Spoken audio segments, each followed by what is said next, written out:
the students to read? How can you give them the push they need to read? So the golden key would be in the pre-reading activities.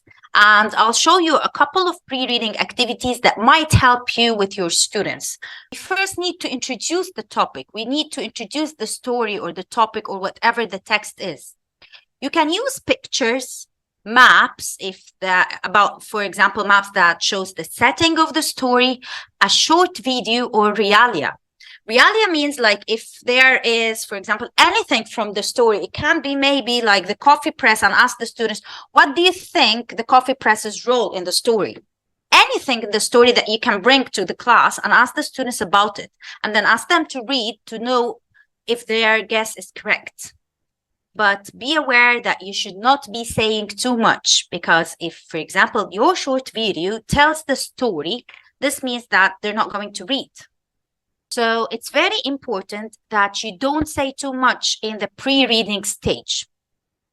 So one activity would be guess the story, where you show the students the cover of the story or some pictures from the story, and ask them to write a short paragraph without reading. No reading now. You just show them the visuals, or you show them some pictures of the story and ask them to guess what the story is about, or summarize what the story might be about. And after that, you challenge them and make it like a competition of who can tell what the story is about. So in class, you show them the visuals. They together try to guess what the story is about, summarize or write a short paragraph about what the story is about. Then they go home and then they read to see if their prediction is right or no. And after that, when they come back to the class, you give them feedback on what they're doing. So that could be one of the ideas. Another thing would be remake a book cover. You predict the story from the title and ask students to draw another cover that reflects the story. And after drawing this, you hang all of their drawings on the class walls and ask them to go home to read. And then when they come back to the class, they choose the closest one to the story and keep them hung on the walls. That would be very motivating for the students. They really like it.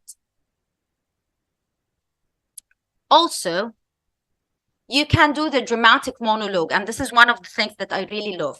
So choose a very important monologue if you have, especially for dramas. Choose a very important monologue, script it and act it out to your students, and try to be over dramatic. Use sound effects, use lots of descriptions, and ask them to guess whether the character is a victim or a victimizer. And then they go home and they read to have a full picture of what's happening. Another idea would be meet and greet with the main characters. You find few quotations rich in characterization in the story and ask students to think of what they can infer about the character based on these small snippets of the text. And after that, you challenge them and make it like a competition of who can get to know the characters best. Okay. Another one would be if you are teaching a novel, so you can give the students, that's called jumbled chapter titles. So you give them the chapter titles and you ask them to put them in order. After that, you keep this also hung on the walls and they go home and read to see which one is closest to what they guess. So all of these are ideas for the pre-reading, and here you really prepare them well to go and read. They will have a clear purpose why they would go and read. You raise their curiosity.